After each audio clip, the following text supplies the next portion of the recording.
Okay, cool. Ready? Yeah. You can say a little bit about yourself. Cool.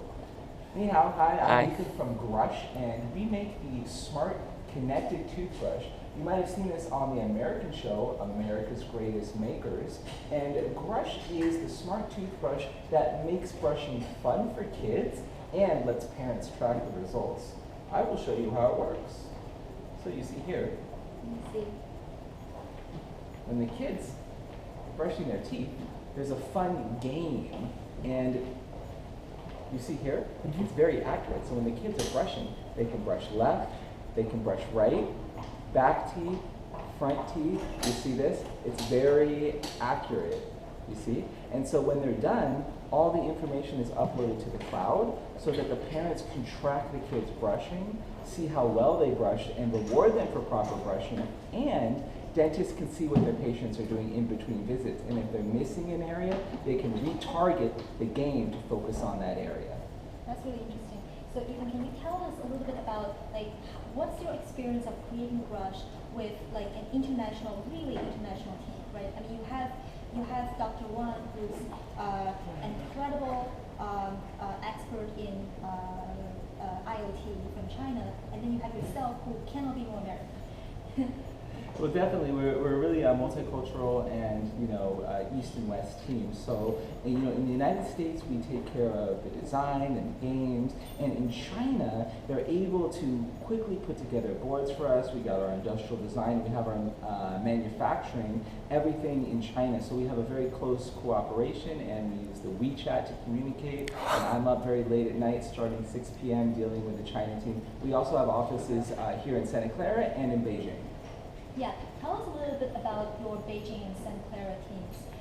For instance, what it's like to be working in two different cultures where the understanding of precision and of everything is pretty much different. I mean, there are different legal practices, and Sure. also the customers are expecting different stuff like that.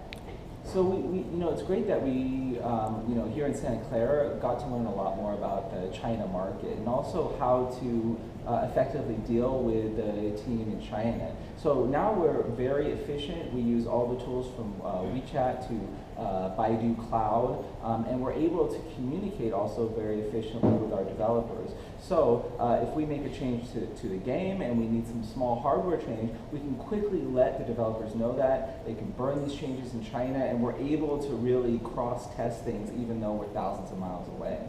You're extremely resourceful, right? I mean, you found CGC Innovation Center at very early. I mean, they were barely even opening, and I think you were the first one coming in before you were supposed to be even in here, right? I mean, I think it was the lead started in January 1st, and you got in here in December.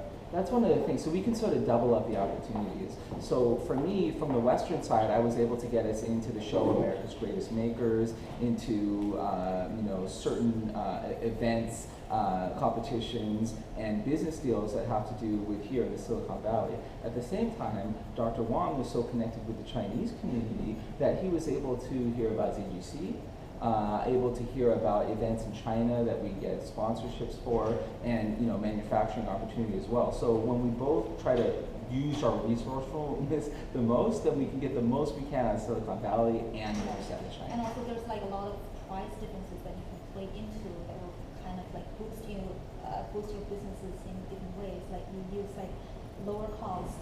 Absolutely. Yeah, in China, and then maybe sell it at a premium cost here. Absolutely. Yeah, and there's things that are a little bit different. Like we do different marketing. We use the WeChat. We're on the JD. We're on Jingdong. We're on Gome.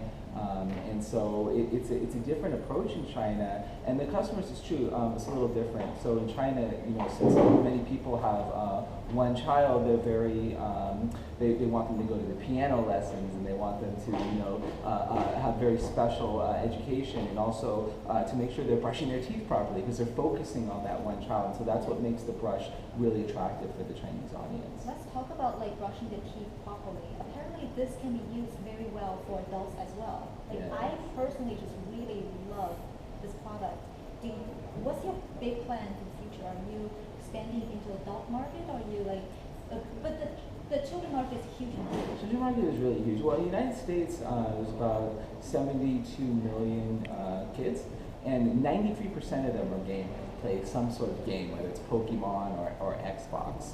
And we're seeing probably 1/3 of those families, about 22 million families are open to buy Grush. That's alone in the United States, it's a $1.3 billion market.